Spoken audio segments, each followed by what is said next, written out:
In this video, I'm going to break down what insulin resistance is and what it means to you.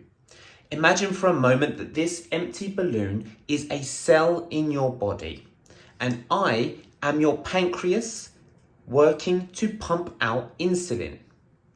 Now, what gets me excited is when I detect glucose in your bloodstream. Now, glucose is the final broken down form of a carbohydrate, which could be potatoes, vegetables, or donuts. The moment I detect that glucose in your bloodstream, my job is to help you get that glucose into the empty cells so you can later use it as energy. So I detect that glucose, I see the empty cell,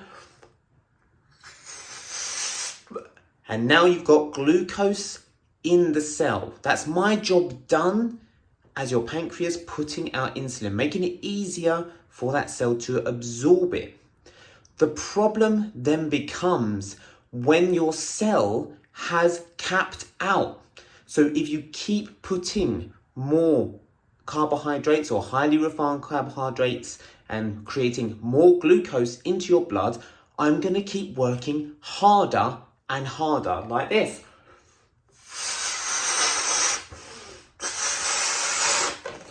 As you can see, I'm getting a bit lightheaded.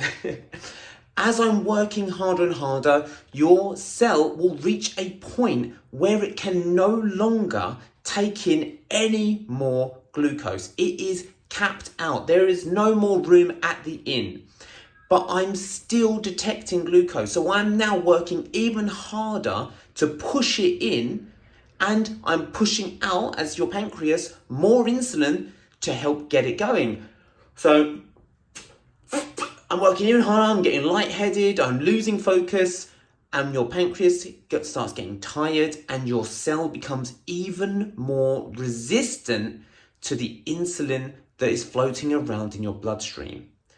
This creates a problem when you go for your blood work and your checkup, because what they'll see is now that your blood work has high levels of glucose and high levels of insulin floating around, which is a precursor for some pretty nasty things.